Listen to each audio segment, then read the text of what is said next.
Alright everybody, welcome to another episode of my favorite gods of Smite. Now, the last video was the Anubis one for a build.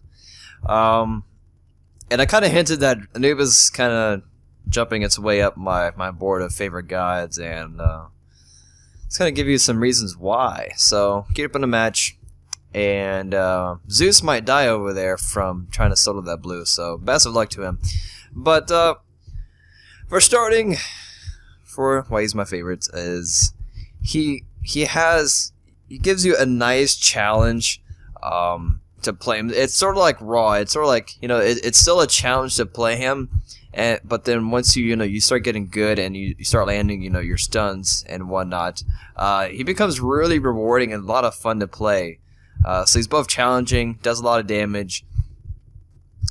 So I mean, it's one of those high risk, high reward type of gods, and sometimes I like to play that way, sort of like how I play my Raw. So just like that, it's really rewarding. You just land your Mummify and just root somebody that, or put your 3 on top of them that way.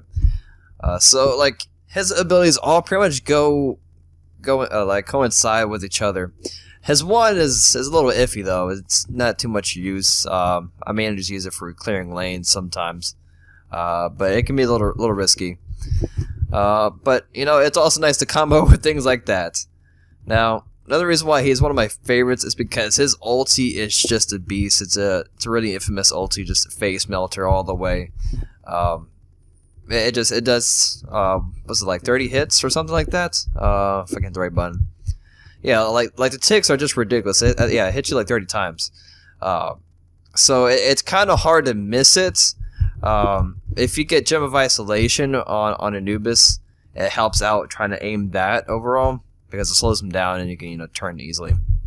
So he works really well with other items like Spear of Magus, Gem of Isolation. Some of those items I've already mentioned in my Smite super build. So you can really build on top of him with his abilities. Moving on, let's go ahead and start working on Bancroft's talent. 8:30. I'll wait a couple seconds here. So back to the subject with his ulti. His ulti, if you look here, the cooldown goes down and down as you level it up, and that's really cool. That's really cool for one of the strongest ultis, if not the strongest ulti. Of course, if you land, all of your laser beam on somebody, that powerful of an ulti and this level of cooldown, it's really nice. It also helps out when you're fighting Ares like I am now, except he's not too aggressive, but. You can buy just regular beads, and that'll be enough to rotate between your beads and using your ulti to be CC immune. And also, it's really good in scaring off Lokis. I've had this happen earlier today, where Loki was just trying to jump on me, but I just turned to my ulti form and just burned him down, and it scares him away. It's a quite nice feeling to just burn somebody away. His one is mediocre at clearing lanes. It's more so of about mid game, a little bit mid to early game, he can start clearing lanes a lot easier with his 3. But yeah, it's a nice AOE size and whatnot. But that's pretty much just the main reasons why I like him. It's just he's pretty easy, not too easy, but this is high risk, high reward type of play. So I'll play a little bit more. I will commentate on how much what. Thor, be careful, dude. Careful, dude. But that's pretty much all the reasons why I really enjoy him. And people don't really play Anubis much anymore. I haven't really seen him. I mean, I don't know why. I guess it can be a little tough landing and stuff, but like you just see there, it's just so nice.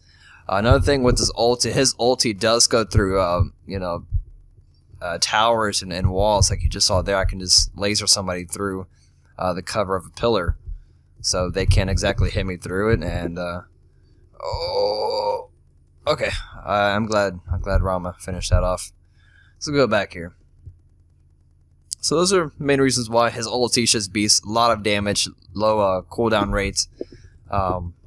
He life steals really well with his big AoEs. His Mummify is really nice now. If you also look here, the rest of his abilities also reduce more you level it up. So when he gets to mid to late game, he's just a sheer monster as far as damage wise. As far as giving some tips about playing Anubis, is you definitely want to have some type of escape plan as far as buying either actives to help you get away, like Combat Blink, like I mentioned in my Saber build, or just play kind of cautious.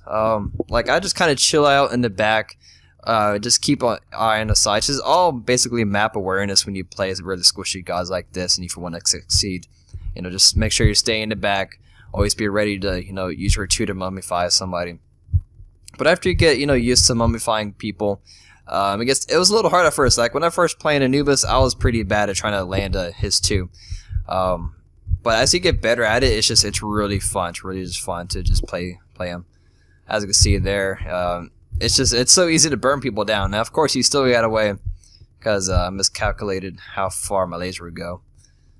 All right, let's see if we can help out Thor here. I think oh, okay, whatever. Well, that's pretty much all the reasons why. I think I said that too many times, but let's just have some fun and play a little bit of the match. Now, oh, okay. You know, Anubis can be a lifesaver as well.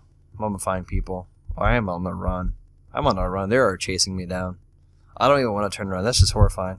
Oh, I turned around. Oh, the jukes. The jukes are too real.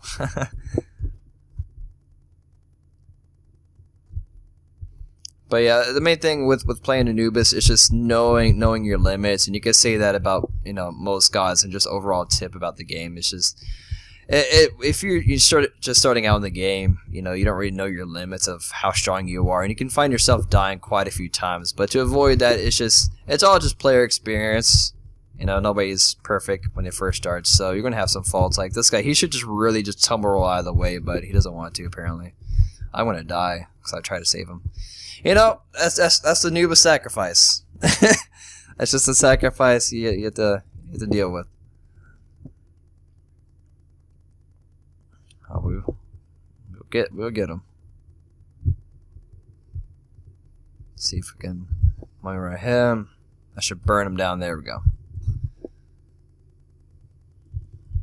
And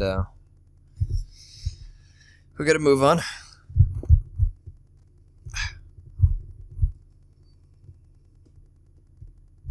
Oh, so this, well, all right. Let's do this. Let's do this one more team fight here. One more team fight. Well, you know, like I said, Anubis can be a support character as well. Just mummifying people, getting them down, and just let your teammates finish off. Oh, scary. That's scary.